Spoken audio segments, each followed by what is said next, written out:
Hey, what's happening, everybody? Steve here, Raiken Profit over at RaikenProfit.com. Coming back to you with another video from inside my warehouse.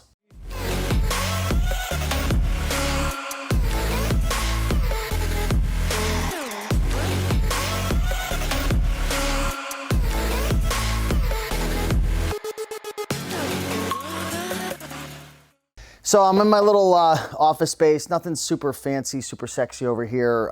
This is where we are doing our shipping and stuff. I do some Amazon FBA stuff here as well. But the main purpose of this video is I want to kind of go behind the scenes and share a little bit about how we create our custom SKUs for our products in our eBay consignment business. So I'm not sure if I posted the video already, but I shared our business model in terms of how we're doing it, which is consignment and whatnot. And one of the most important elements to consignment is making sure that you track everything to a T. Now, for you as well, if you're just doing a cherry picking, thrifting, garage sale, local model, you still want to make sure that you're tracking your items accordingly, right? Because one of the worst things you could do is sell an item and then you go over to your storage area and you can't find it, right? So you want to make sure to have a system in place. So we've been running this eBay consignment business for a little over 3 months. Some of this is thrifted stuff, so it's not all consignment. So I know the last 30 days, I think we did about $5,000 on this account. So my goal over the next year is I want to get it up to $25,000 to $30,000 a month. So I'm hoping that this number right here should be, $50,000 to $60,000, 60 days within the next year. Preferably within the next 6 to 8 months, but a lot of that's going to depend upon how hard I push this model. So anyways, right now we currently have 428 active items, and I guess I'll take you behind the scenes and kind of break down how we're creating our custom SKU. So this is one of our little photography stations right here. We also have another one right over there. That's where we take most of our pictures. When we, and let me pull up an item, but I want to kind of go through the process of how we keep track of everything, so we make sure we don't lose anything and we're able to track it for our consignees as well. So every product that we list and every product that ends up going on the shelves back there, which you're gonna see, gets a little identification number right here, right? So on Amazon, this is known as like the LP. So our custom SKU is made up of multiple pieces of information. And let me pull up an example. It's made up of 1, 2, 3, 4, 5, well now 6 pieces of information. One is this is the LP, or the identifier. Anything that is gonna get put on the shelf back there is gonna have a custom sticker on it. So then, like, say, have you ever went to pick something out of your inventory and maybe you have like a couple things that are alike and then you ship out the wrong item because there was no way for you to identify it? It's good to put a sticker or have some type of identification process to be able to know with 100% certainty that's the item. Okay, we also have a couple more pieces of information. If you want to pan over this way, actually, I'll take you over here. I'll just show you guys. So our custom SKU, like for example, a custom SKU could be 03-02-A in parentheses 0611 Raiken or Pedro, our consignee name, and then dash the lister. So there's 6 pieces of information. So I'm gonna show you how this works. So the first part of the SKU is 03. What does that mean? That's the shelf number. Right here, this is shelf 1, this is shelf 2, this is shelf 3, okay? So if we wanted to find 03-02, this is shelf 3.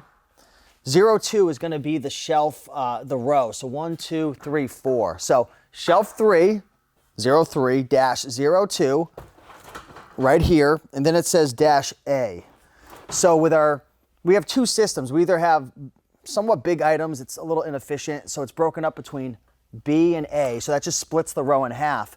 Or if we have smaller items, we use these crates and it's from A, B, C, D. So the custom SKU is gonna be a little different. So 03-02-A, shelf 3, right here, shelf 3, okay? -02 is the row location. -A is the crate or the section, depending on if we're messing with like bigger items and smaller items. This isn't 100% efficient. Zach, show them all this stuff. This is kind of a mess. This isn't optimal, but we'll improve over time. And then it shows, so 03-02-A, and then there's parentheses 0588. So inside all these items have a sticker on it. So now we know once we find the location of the shelf, the row, the actual spot, we're 100% certain of the item, okay? And then other pieces of information we put in our custom SKU is the consignee, or if it's my item. So then when we download reports at the end of the month, we know exactly who's getting paid or who's not getting paid. Raiken means it's like my thrifted or garage sale item. And then dash the name of my employer, my 1099 contractor. So we know if there's ever any issues with anything, say something, I don't know, something's damaged or messed up, we know who to talk to fix the issue. But just make sure, once you get over like a couple hundred items, you wanna make sure you have a system in place to be able to find the items and with 100% certainty identify, okay, I know this is the Sony Dream Machine I'm sending out. It's not, you know, if you might have a couple of them, right, that are different, or you might be doing wholesale. So that's the biggest thing. Right now, we only have 424 items. 6, 8, 9, 10 months, if this business works out, we're gonna have 2,000, 3,000 items. And there's gonna be even a bigger reason, and I'm gonna have wished more, or maybe you're gonna have wished more if you had started this business. Wow, I wish I took the time to build out my system. I wish I took time to build out my inventory management, to build out all my processes. Last thing I want to mention as well, when you create your custom SKU in your system, you need to put it in eBay. So on eBay, when you're going to list your item, there's a section that says custom SKU. So you want to put that full custom SKU in that section so people know. So that full SKU, 03-02-A, parentheses 0567, Pedro-Brandon, right? That's consignee and lister. That whole thing's going to go inside of eBay.